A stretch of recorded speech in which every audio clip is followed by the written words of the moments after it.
Hi, it's Randy. This video is presented by TapSuccess.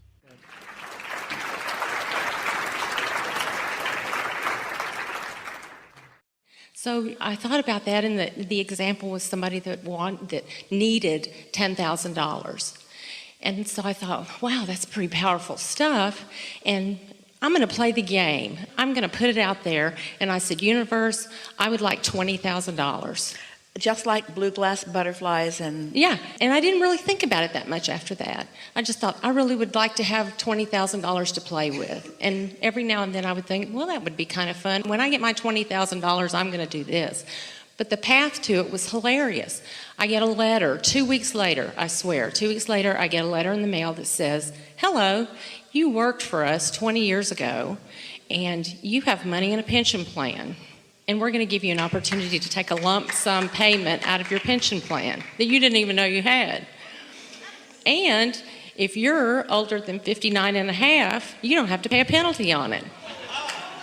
And I was literally days over being 59 and a half.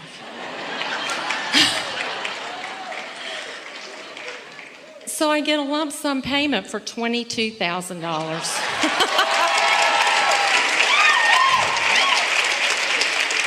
And it was no effort. And I had a blast with the way the whole thing evolved. When I got the money, that was fun too.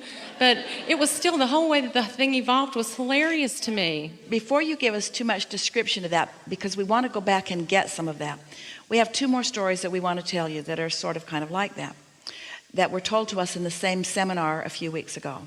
So a woman said that she was wanting to come to one of these seminars and was trying to make her way there. The expense was a big of an issue for her, and so her friend arranged through an airline that she is affiliated with to get her some standby tickets.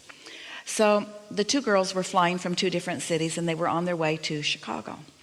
And when she got to the airport, she went right through the security. That part of it was really easy for her.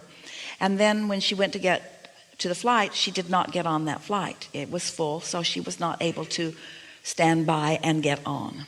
So then she did not feel discouraged. She was thinking that the next one, it would happen for her, but the next flight came and she didn't get on it either. So she is still feeling optimistic and very appreciative of her friend. She calls her friend who is getting ready to board her flight in another city and said, well, I didn't get on either of these flights. Do you have any suggestions? And her friend said, well, maybe you could fly to New York and maybe there would be more flights from there to where you want to be.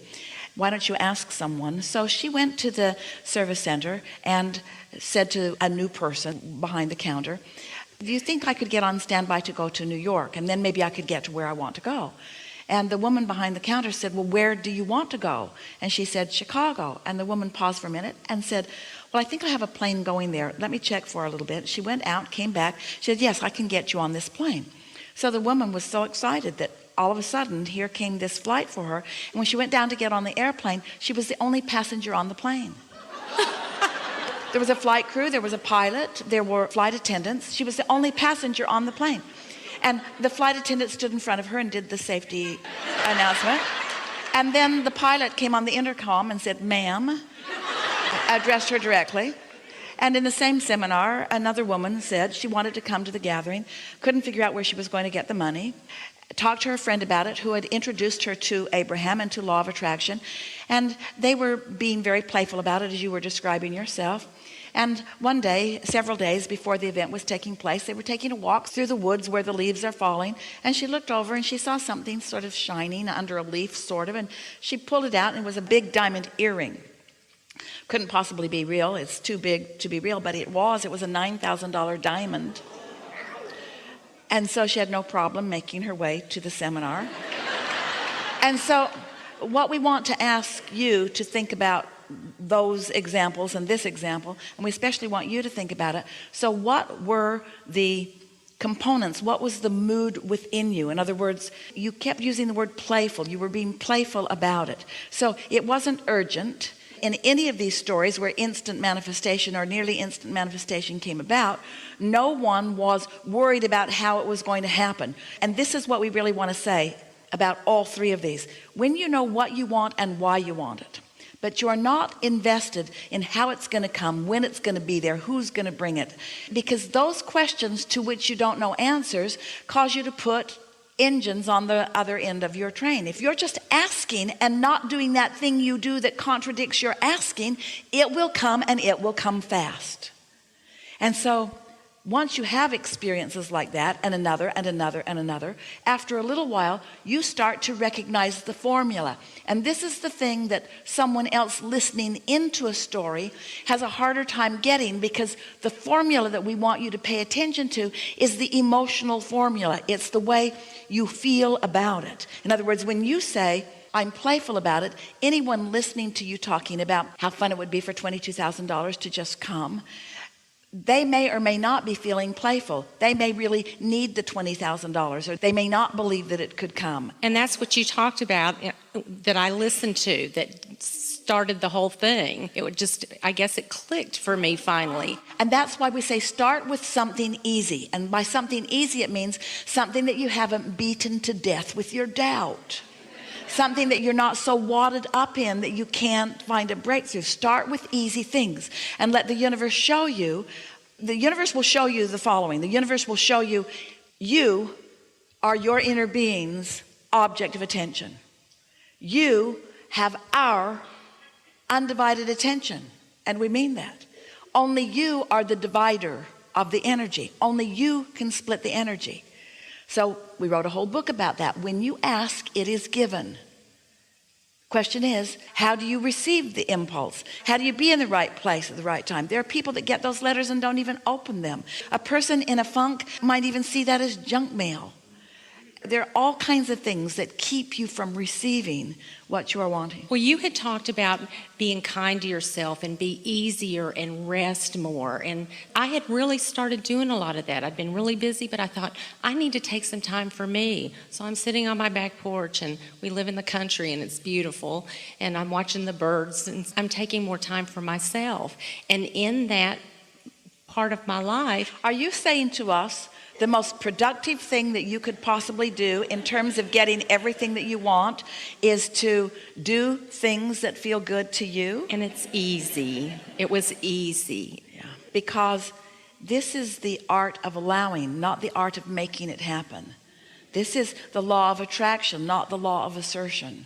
You are worthy. One of our favorite things that happens as you get on a run like this, where you just begin to believe in your ability to receive, is that you begin finally to feel worthy. And once that belief clicks into place, once you show yourself the simple process of just getting in sync with what you've already asked for, and you find out how powerful and smart and specific and connected the universe is in delivering to you, and then start to enjoy your aligned, clear-minded, receptive part of realizing that you were in the right place at the right time. You begin saying things to yourself like, well, I was going to go over there, and then instead I went over there. Esther came down this morning. She likes to sit and sort of meditate and relax and make sure that she's where she needs to be and that her microphone is connecting with the system and so forth. And she usually gets here 20 minutes before start time, because that's just about the right amount of time for her to get into that rhythm. And this morning she felt the impulse to come down at 25 after instead of 20 minutes before. So she was 15 minutes ahead of usual. And she thought, don't know why. It's not what I usually do. Just felt like the thing to do. And she was miraculously ready 15 minutes early. That in and of itself is sort of like a world event. And then she was sitting there, and then the announcement is going to take the stairs. And Esther thought, somebody knew that was coming. Somebody knew that that announcement to take the stairs was coming.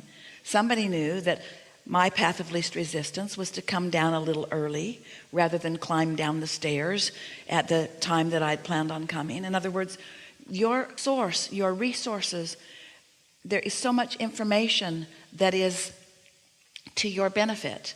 In fact, all of the information is only to your benefit.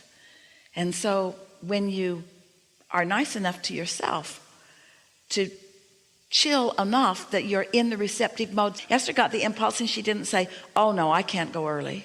She got the impulse and thought it was the path of least resistance. When you're in that flow, the path of least resistance is just the one that you follow. All I have to do sometimes, and that's why I say it's hilarious, is if I can't find something or I'm trying to locate, I'm looking for some inspiration for things, if I will just sit and be still for a few minutes, I'll just say, where is it?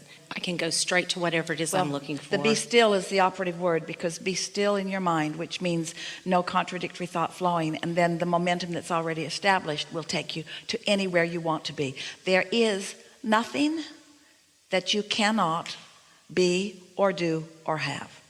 Now that's worded a little awkwardly. You can be or do or have anything that you choose is a much nicer way of saying it, much more in alignment way of saying it. But in any way we say it and in any way you hear it, there are no limits for you.